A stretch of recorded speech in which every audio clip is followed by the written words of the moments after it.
నీకేం మర్చిపోయింది ఏమిటమ్మా? మమ్మల్ని ఏడిపించడానికి ఈ వయసులో ఇదా పద్ధతి? ఇందులో మామ చేసిందే లేదు నాన్న, అంతా నేను చేసిన మ్యాజిక్కే. ఇలాంటి వ్యర్థ మ్యాజిక్ లో ఏడవద్దని ఎన్నిసార్లు చెప్పాను నీకు? ఊరనగానే మాపై ప్రాణాలు పైన పోయాయి కదరా.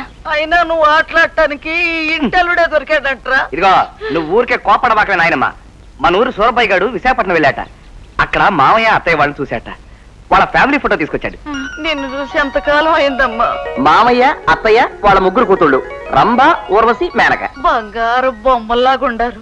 ఒరేయ్, సూరబాయి మన వాళ్ళు బాగున్నారని చెప్పాడా? వాళ్ళు బాగుంటే నేను ఈ ఉరిసి షాట్ ఎందుకు ఆడతాను నాయనమ్మా? ఆ సూరబాయి గారు చెప్పిన దాని ప్రకారం అత్తయ్య మామయ్యలు నిజంగా ఉరేసుకునే స్థితిలో ఉన్నారు. అమ్మ నా కూతురు. ఊరుకో అమ్మా, ఊహించిందాక దాన ధర్మాలు చేసి దివాళా తీసుంటాడు. ఎదిగిన ఆడపిల్లలు గుండెల మీద కుంపటై ఉంటారు. అదేం కాదు నాన్న, వాళ్ళ పెద్ద కూతురు దేవి కొరకరానికి పోయేలా తయారైందట. ఆవిడ స్పీడ్ భరించలేక సంబంధాలు రాకపోవడం మాట అలా ఉంచి అసలు దేవే నేను చచ్చినా పెళ్లి చేసుకుని పట్టుపట్టిందట. పెద్ద పిల్లకు పెళ్లి కాకుండా మిగతా ఇద్దరికి ఎలా పెళ్లిళ్ళు అవుతాయి? ఆ బాధ భరించలేక అత్తయ్య మామయ్య సతమతం అవుతున్నారు. అయ్యో, నా బిడ్డకి ఎన్ని కష్టాలు వచ్చినాయిరా దేవుడా. నాయనమ్మా, నువ్వు ఊరికే శోకాలు పెట్టమాక. అసలైనా మనల్ని కాదని వెళ్ళిపోయిన వాళ్ళ గురించి మనం బాధపడడం దేనికి? చాలే ఊరుకోరా. పేగు బంధబట్టే ఏమిటో కన్న కడుపు తెలుస్తుంది, నీకేం తెలుస్తుంది?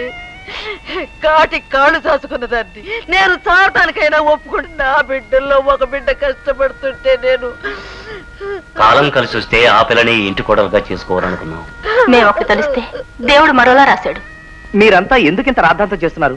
అత్తయ్య వాళ్ళ సమస్యను మనం పరిష్కారం చేయొచ్చుగా. పరిష్కారమా? అదేలారా నాన్న, మామయ్య కూతురు మన ఇంటి కోడలవ్వాలని మీ అందరి కోరిక అయినప్పుడు ఆ కోరిక నేను నెరవేరుస్తాను. ఒరేయ్, మీ మామయ్య అసలే మొండిఘటం. ఆ బుద్ధులే ఆ పిల్ల కూర్చుంటాయి. వాళ్ళని మార్చడం ఎవరి తరం అవుతుంది? మరి అమ్మాయి ఒప్పుకుంటుందా అని.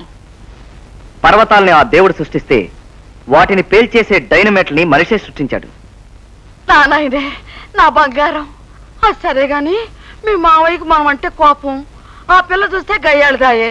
ఎట్టా సాధిస్తావురా? దానికి 66 మార్గాలున్నాయి మామ. అందులో నాకు కావలసిన మార్గం ఏదో నేను ఎప్పుడో ఆలోచించాను. నా మెళ్ళో తాళి కట్టమని దాని చేతే ఒప్పిస్తాను. దాని పొగరనిచి మనింటికొచ్చి కాపురం చేసేలా చేస్తాను. సరేనా?